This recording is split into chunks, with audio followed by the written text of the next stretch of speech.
This is Talk Business and Politics with Roby Brock. I'm Roby Brock. Welcome to Talk Business and Politics Daily. It's Monday, August 15th. Let's check out today's top stories. Community Health Systems could add up to 250 jobs to its shared services center in Fort Smith thanks to an $18.8 million refinancing deal. The services center was opened in September 2013 by then Health Management Associates. The almost 90,000 square foot space was initially staffed to provide administrative support to 23 hospitals and more than 150 physicians. System-wide, the company now operates 159 hospitals in 22 states and manages 27,000 licensed beds. Based on previous reports, the planned expansion could boost employment to an estimated 825 workers. The Democratic Party of Arkansas has retained the Rose Law Firm for a potential Freedom of Information Act lawsuit against Secretary of State Mark Martin's office. Party officials also plan to make other FOI requests with allied groups and are considering hiring an Atlanta-based voting rights litigation specialist and suing the office in federal court. The potential litigation stems from a missed FOI deadline and alleged incomplete information. Arkansas Bank Commissioner Candace Franks told a room full of executives that lack of de novo banking growth, IT threats, and overregulation are a concern to the industry's future. She also said that her state agency is deploying technology to absorb the increase in examination resources that are needed to keep up with several banks that have flipped from national to state charters. Catch the full Q&A with Commissioner Franks on our website at talkbusiness.net. And those are your top stories of the day. You can check out a full read on those articles and much more at our website at talkbusiness.net. After the break, John Brummett of the Arkansas Democrat-Gazette talks politics, and he brought a friend with him. We'll go inside the numbers for the latest, plus Arkansas Children's CEO Marcy Doderer on her efforts to grow the hospital and healthcare system into a larger statewide presence. We're back after this. First Security is here, only here. So that means we're here, here, and here. Even here. And definitely here. Because here is where we want to be for you. First Security Bank, only in Arkansas. Arkansas's most abundant natural resource provides the core asset for Deltic Timber Corporation. In addition to the sustainable yield stewardship of its well-stocked timberlands, Deltic adds value by integrating its efficient wood products manufacturing facilities, as well as through planned development of commercial and residential real estate. Deltic Timber Corporation, creating value for a growing Arkansas.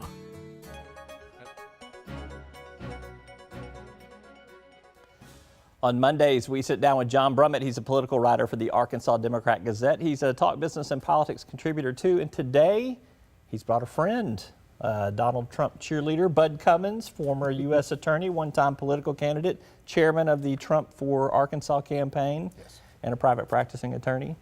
And I'm just going to turn you guys loose to have a conversation, and I'll be back in about 10 minutes. Okay. Have fun. I hope we can use up the time. Okay that he called you my friend? Is that Absolutely. all right? You'll take that? Of long standing. Well, yeah. Acquaintances for sure, friends too. Well, let's start right here. You're with the Trump campaign. I'm with the media. Mm-hmm. Yesterday, Donald J.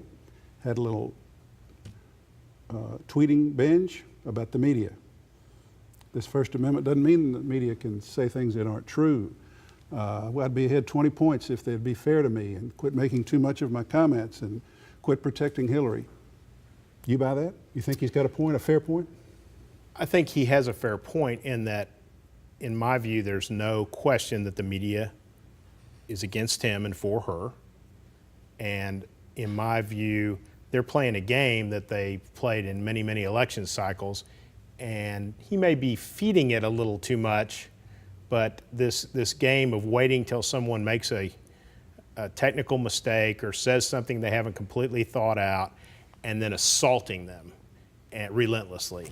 That's what's been going on. Now, he's got to decide if he wants to keep teeing that ball up for them.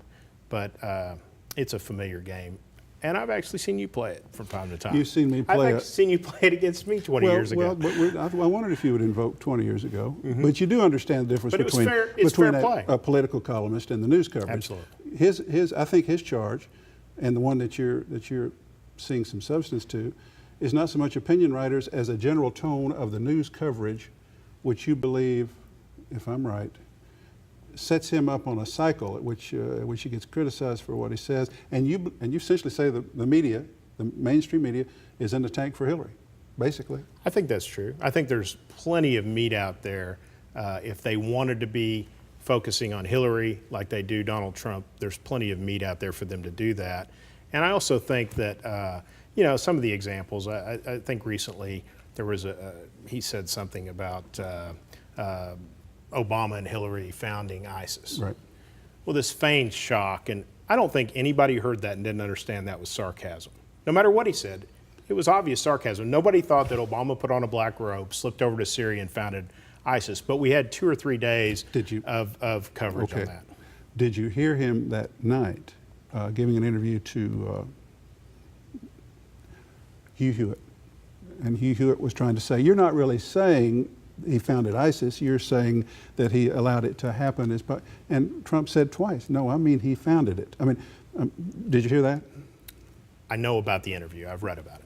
And I understand your point. And he's going to have to decide. That's, he's teeing the ball up. Okay, let's talk about his And he's teeing. going to have to decide how much he wants to do. All right. Okay. So let's talk about his teeing it up. In the spring,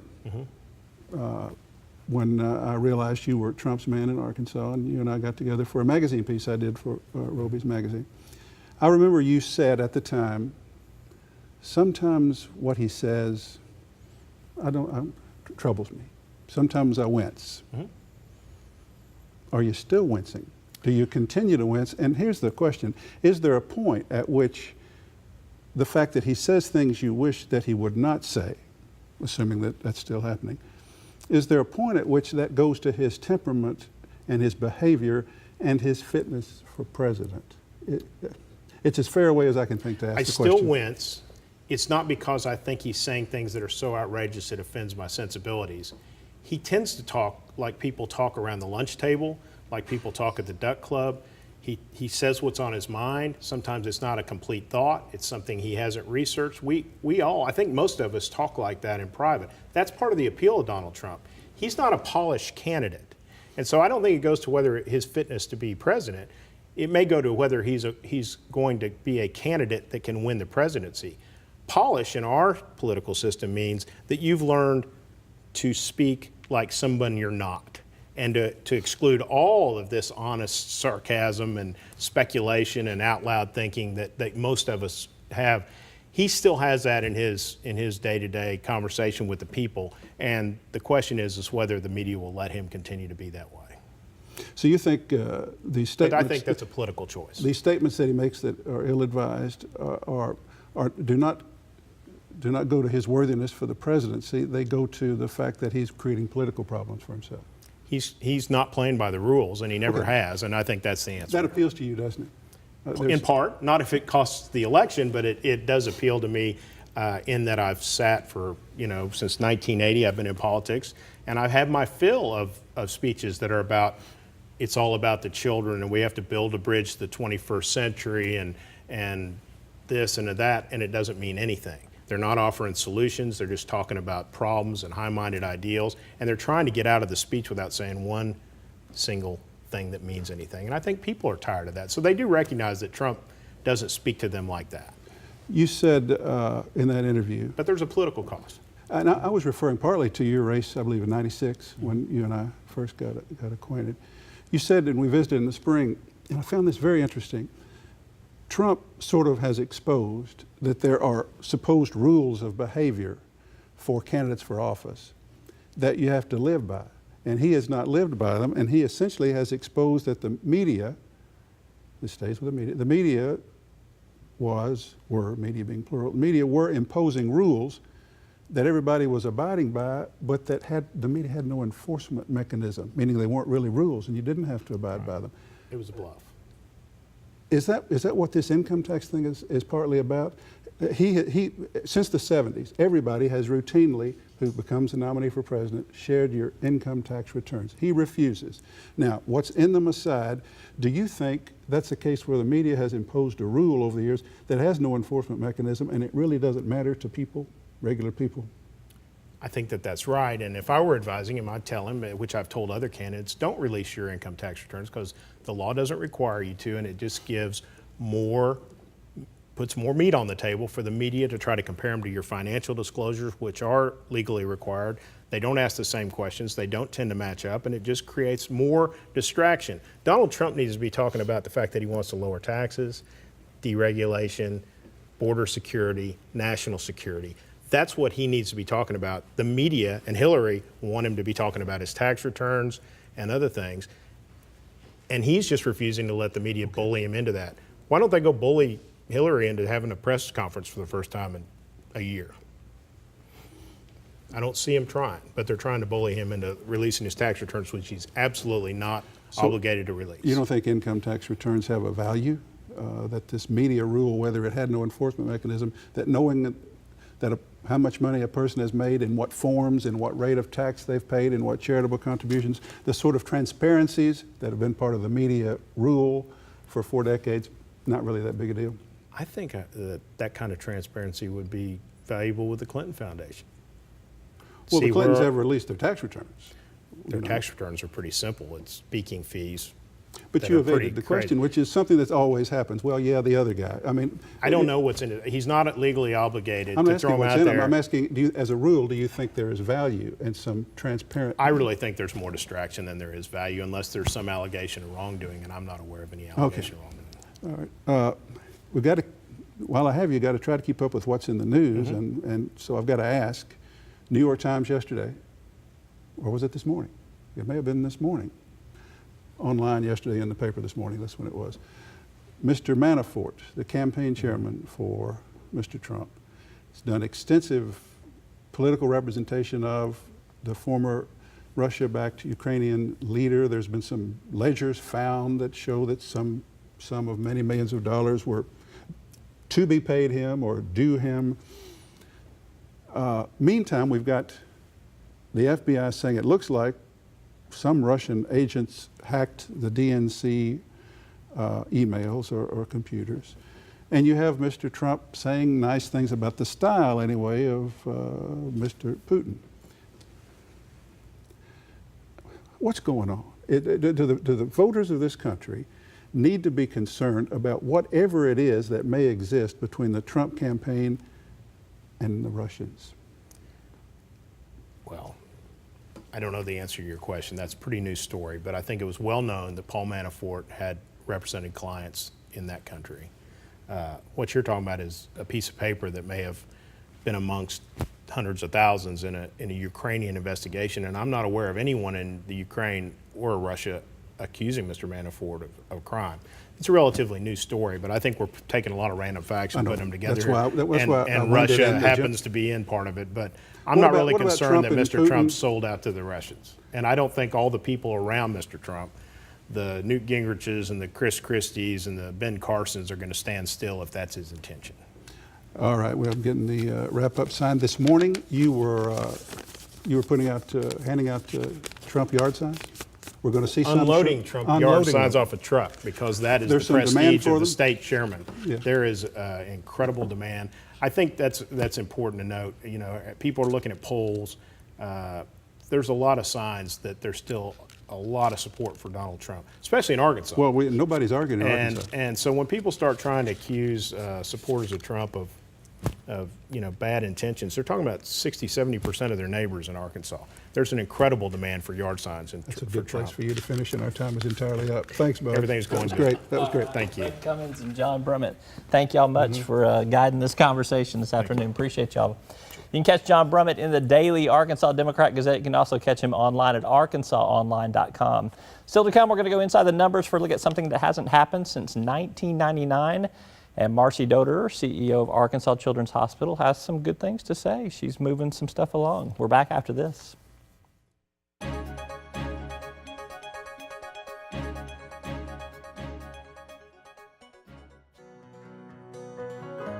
Each day, the promise of our nation begins again. Arkansas, and America moving forward. I help make that promise a reality. It's not for everyone, but people everywhere depend on us. Oh, I love you too, sweetie. Trucking delivers, or everything stops. And that's what drives me. I did. As Arkansas's population grows, so do our energy demands. But with the right mix of resources, reliable, affordable power will always be a reality. These resources are all around us in our rivers, blowing through our trees, even right below our feet. The answer isn't focusing on one resource, it's embracing them all. The electric cooperatives of Arkansas know that a balanced approach to power builds our communities and powers our dreams. Visit themixmatters.com and see why there's power in knowledge. Well, they say 2000, 00, party over, oops, out of time. So I'm going to party like it's 1999. We're reminded of the popular Prince song about the end of the millennium last Thursday, when something occurred that hadn't happened since December 31st, 1999.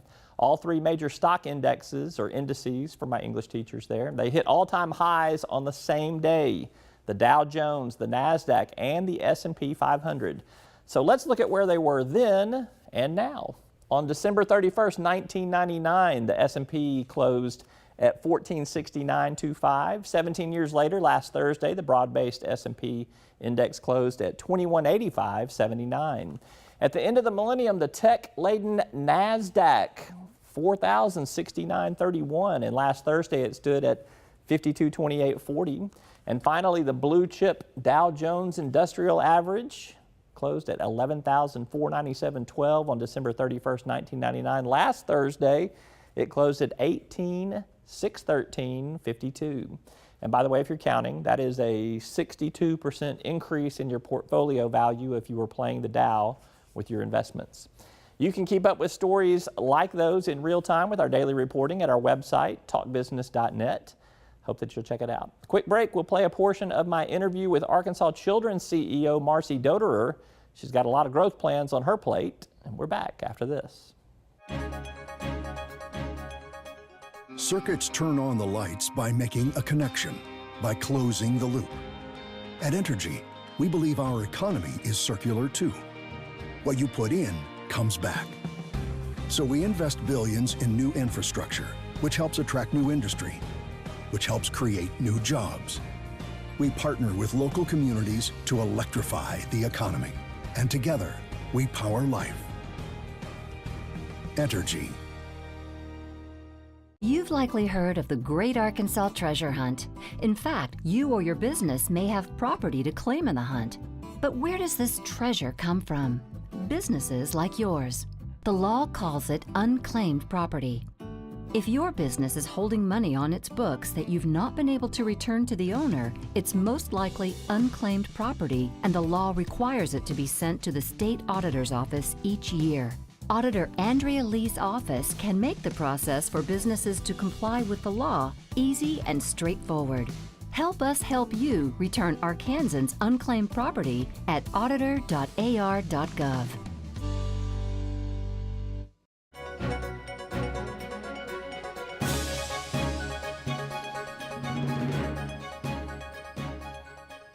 On Sunday's TV edition of Talk Business and Politics, I sat down with Arkansas Children's CEO Marcy Doderer.